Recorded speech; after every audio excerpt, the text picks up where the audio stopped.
Good morning. Ngasigi Saturday gi keno general reading na hai tare ko ngasi ke messages lege hai la peta yeng mena se ko hadi sin ain ahum khai do ko ahum sidagi ama khanbira se ko hadi sise koina pile 1 2 and 3 ko hadi 1 2 3 sidagi hadi 1 khan gera 2 khan gera natraga 3 khan gera ko hadi message kai lege do ha petang sum mayam gi oina ko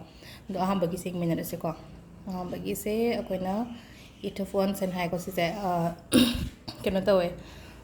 positive card ne ko se afaba card oye adi pau nungai bagumba thabak anau bagumba lakpa yai ko somgi mai geida aduga chatpa khotpa jo khatang show tawe ko haidi koi chatpa khotpa matek matek aduma laye aduga keno to bigano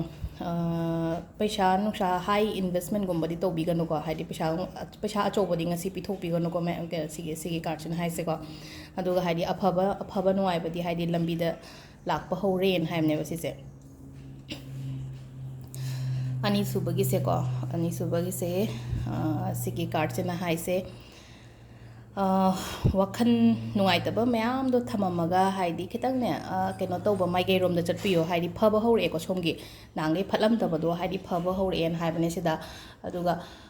aina lady mafam hai tare ko mafam natraga kaino aigi wakhan hai tare ko aina hojik lady mafam se nungai te haraga di mafam do change tok thok piba ma natraga aina sangi khalamba wakhan se haidi sum phattaba sum khalleraga di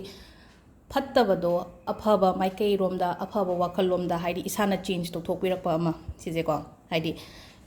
kaino tor haidi move tok piba hai tare ko haidi kitang calm oiba place amada khara move tok piba hai tare ko last ki number 3 ko number 3 se 6 of cups and hai ko mi haidi mi thegna be ai ko haidi thaina gi maru kumba degi ai imanabi even ai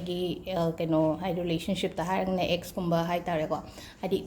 thengno hai bane ko haidi hanjano hai bagi keno yam ka hai na udina te ko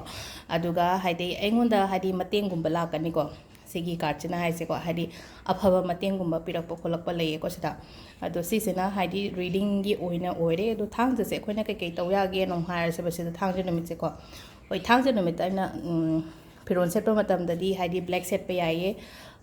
violet set pa yaye ha ko sigi numit sida sigi machu ani gumba set pio ko haidi black ne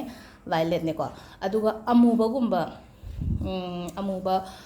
amuba katpa khotpa budi phayena haina ko ina aduga amuba mingonda amu pithokpa chu phayeba amuba pithokpa ase amuba se kaino haidi chana thakna bada amuba gumba lina sagulai gumba se black oina ko adu sagulai gumba mingonda dan tok thokpa chu phaye ko dan tok bai se koina akoi gi kaido bijay govinda oiro natraga kaino haidi usop kumba to phab leina ko lai phang gumba aduda adu moi gi usop nungtigi kaino katpaduda haidi happy oin tawraga adumaina mayam chana bada haidi kathokpi basu phai ko sise tawbi bai thangja numit sida aduga atai di thangja gi mabang da ko aina hapudi hapkhre ko adu ngasi gi di sida leire ko thank you